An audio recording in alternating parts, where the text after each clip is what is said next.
আপনাদের বুঝতে হবে যে ব্যাংকে কত টাকা শো করলে আপনাদের ভিসাটা নিশ্চিত হতে পারে। আসলে টাকা দিয়ে কন্ট্যাক্ট করে কোনোভাবেই অস্ট্রেলিয়ার ভিজিট ভিসা নেওয়া যায় না। কত টাকা আপনার কাছে থাকলে আপনি অস্ট্রেলিয়ার ভিজিট ভিসাটা পেতে পারেন। এই জিনিসটা এরকম না যে হুট করে আপনি যখন ভিসার জন্য আবেদন করবেন তখন গিয়ে 25 লাখ টাকা বা 30 লাখ টাকা 50 লাখ টাকা আপনি ব্যাংকে রেখে তারপরে ভিসার জন্য আবেদন করবেন আর আপনাকে ভিসা দিয়ে দিবে।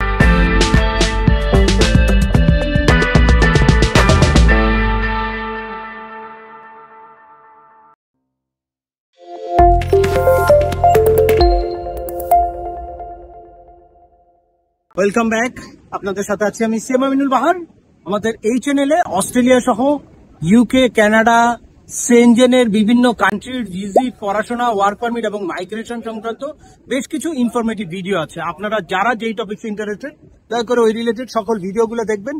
এরপর ছোটখাটো প্রশ্ন থাকলে ভিডিওর নিচে কমেন্টস করবেন। আর তারপরেও একান্ত কোনো ব্যক্তিগত পরামর্শ বা আমাদের কোনো সার্ভিস নিতে চাইলে ডিসক্রিপশনে থাকা হোয়াটসঅ্যাপ নম্বরে অ্যাপয়েন্টমেন্ট বুক করে সরাসরি যোগাযোগ করতে পারেন। অ্যাট দ্য সেম টাইম আমাদেরকে ইমেল করতে পারেন এবং আমাদের ফেসবুক পেজটি ফলো করে সবসময় আমাদের সাথে যুক্ত থাকতে পারেন। এনিওয়ে চলে আসি আজকের মূল আলোচনায়। আজকের মূল আলোচনা হচ্ছে যে কিভাবে কত টাকা ব্যাংকে শো করলে বা কত টাকা আপনার কাছে থাকলে আপনি অস্ট্রেলিয়ার ভিজিট ভিসাটা পেতে পারেন। অনেকেই এই ধরনের কমেন্টস করেন যে কত টাকা লাগবে। আসলে টাকা দিয়ে কন্ট্যাক্ট করে কোনোভাবেই অস্ট্রেলিয়ার ভিজিট ভিসা নেওয়া যায় না।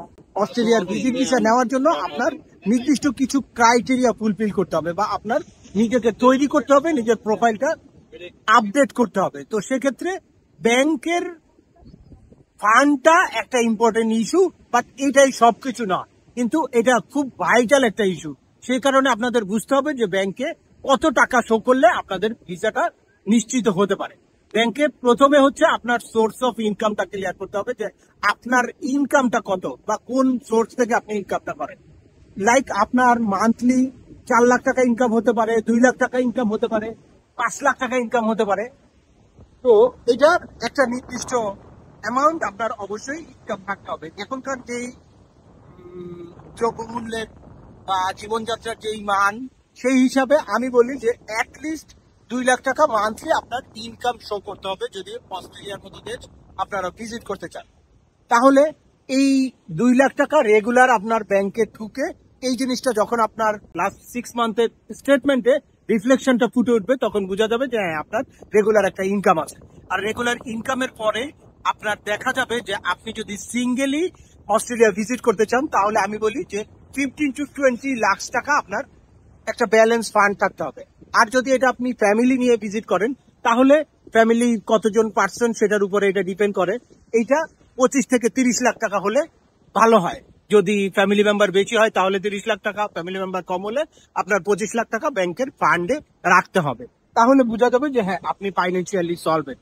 কিন্তু এই জিনিসটা এরকম না যে হুট করে আপনি যখন ভিসার জন্য আবেদন করবেন তখন গিয়ে 25 লাখ টাকা বা 30 লাখ টাকা 50 লাখ টাকা আপনি ব্যাংকে রেখে তারপরে ভিসার জন্য আবেদন করবেন আর আপনাকে ভিসা দিয়ে দিবে। এই ফান্ডটা আপনাকে গ্রাজুয়ালি ডেভেলপ করতে হবে। মানে আপনি আগামী 6 মাস পরে অস্ট্রেলিয়ার ভিজিট ভিসার জন্য আবেদন করবেন। আপনার এখন থেকে কি করতে হবে, একটা প্রস্তুতি নিতে হবে। আপনি এখন থেকে প্রতি মাসে আপনার অ্যাটলিস্ট 2 লাখ টাকা আপনার ব্যাংকে ডিপোজিট হবে। তারপরে গিয়ে প্রতি মাসে আপনার কিছু ফ্যামিলি এক্সপেন্স আছে, এটা 50,000 হতে পারে, 1 লাখ হতে পারে, সেই টাকাটা বের হয়ে আসবে ওখান থেকে। আর এরপরে বাকি টাকাটা আপনার ডিপোজিট থাকবে। প্রতি মাসে কিছু কিছু কিছু কিছু অ্যামাউন্ট আপনার ডিপোজিট হবে। এভাবে ডিপোজিট হয়ে গ্রাজুয়ালি গিয়ে টাকাটা ডেভেলপ করবে।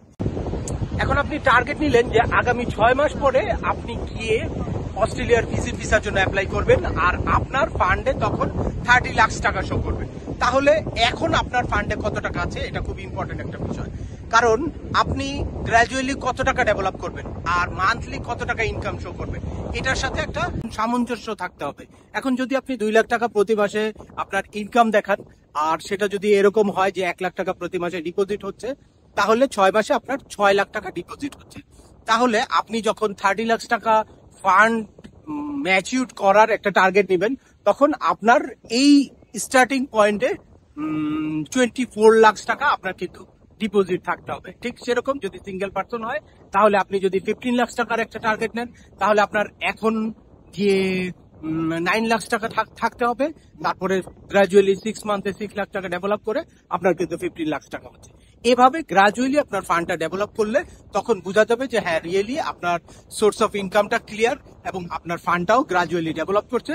দ্যাটস ওয়াই আপনি অস্ট্রেলিয়া ভিজিট করার জন্য এই বিষয়ে এলিজিবল হচ্ছেন। আর আদার যেই ক্রাইটেরিয়া গুলো অবশ্যই কিন্তু এটার সাথে সমন্বয় করতে হবে, লাইক আপনার ট্যাক্স ফাইল, আপনার প্রপার্টি, আপনার অন্যান্য ইস্যুগুলা, আপনার আদার্স কোনো বিজনেস আছে কিনা, বিজনেসের ইনকামটা যেখান থেকে আসে, লাইক আপনার যদি হাউস রেন্ট থেকে ইনকাম আসে তাহলে হাউস রেন্টাল এগ্রিমেন্ট থাকতে হবে, বিজনেস থেকে ইনকাম আসলে বিজনেসের একটা কারেন্ট অ্যাকাউন্টের স্টেটমেন্ট থাকতে হবে, ওই স্টেটমেন্টের রিফ্লেকশন থাকতে হবে যে আপনার হিউজ ট্রানজাকশন আছে, আপনার ওই স্টেটমেন্টে বা ওই জায়গায়ও কিছু ফান্ড থাকতে হবে। এই জিনিসগুলো খুবই ইম্পর্টেন্ট। তো আজকের ভিডিওটি আর দীর্ঘায়িত করছি না, আশা করি এই ভিডিও থেকে আপনারা যারা চিন্তা করছিলেন যে কত টাকা ফান্ড থাকলে বা ব্যাংকে কত টাকা থাকলে আপনি অস্ট্রেলিয়ার ভিজিট ভিসার জন্য আবেদন করতে পারেন বা আপনার অস্ট্রেলিয়ার ভিজিট ভিসার হওয়ার সম্ভাবনা বেশি থাকবে, তাদের এই বিষয়টা ক্লিয়ার হয়ে গেছে। তারপরেও আপনাদের যদি এই সংক্রান্ত কোনো রকম কোনো প্রশ্ন থাকে অবশ্যই আমাকে কমেন্টস করে জানাবেন। আর ভিডিওটি ভালো লাগলে বা তথ্যবহুল মনে হলে লাইক দিয়ে আপনার বন্ধুদের মাঝে শেয়ার করে দেবেন যাদের এই ইনফরমেশন গুলো অত্যন্ত প্রয়োজন। আবার দেখা হবে নতুন কোনো গুরুত্বপূর্ণ টপিক নিয়ে। সে পর্যন্ত সবাই ভালো থাকবেন, সুস্থ থাকবেন এবং আমাদের চ্যানেলের সাথেই থাকবেন। আল্লাহ হাফেজ।